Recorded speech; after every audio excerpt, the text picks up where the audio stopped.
মন্ত্রণালয়ের চাপটা কি অনেক বেশি, মানে আমরা দুইজন প্রতিমন্ত্রীকে দেখছি, মানে চাপটা কি বেশি হচ্ছে নাকি আমরা পররাষ্ট্রনীতিতে অনেক বেশি এঙ্গেজমেন্ট আমরা যাচ্ছি, কি কারণে? দেখুন, প্রথম ফেব্রুয়ারি মাসে নির্বাচনের পর এখন পর্যন্ত 6 মাসে আমাদের পররাষ্ট্র মন্ত্রণালয় আমি মনে করি যে বিগত 17 বছরের যে কোনো সময়ের চেয়ে অনেক বেশি কাজ পররাষ্ট্র মন্ত্রণালয় হয়েছে।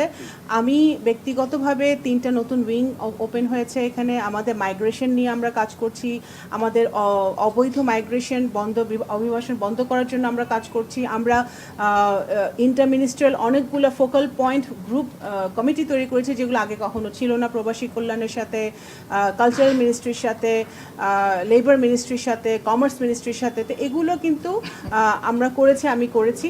এবং অবশ্যই আপনার প্রশ্নের উত্তরে বলতে হবে পররাষ্ট্র মন্ত্রণালয়ের কাজ অনেক। এবং আপনারা জানেন যে আমাদের পররাষ্ট্রমন্ত্রী ইউএনজি প্রেসিডেন্সি উনি জয়লাভ করেছেন, আগামী 1 বছর উনি অত্যন্ত ব্যস্ত থাকবেন।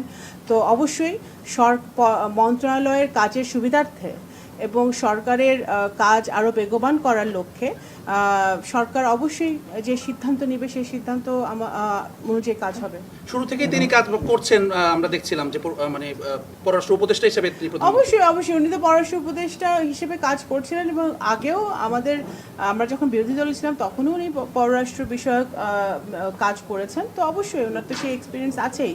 তো আমরা মনে করি আমরা যদি টিম ওয়ার্কটা ভালো করি, আমরা যদি একসাথে কাজ করতে পারি, ঐক্যবদ্ধভাবে কাজ করতে পারি, অবশ্যই আমাদের পররাষ্ট্র মন্ত্রণালয়ের যে বহুপাক্ষিক যেই কাজগুলো আছে সেগুলো আরও গুরুত্বের সাথে বেগবান হবে।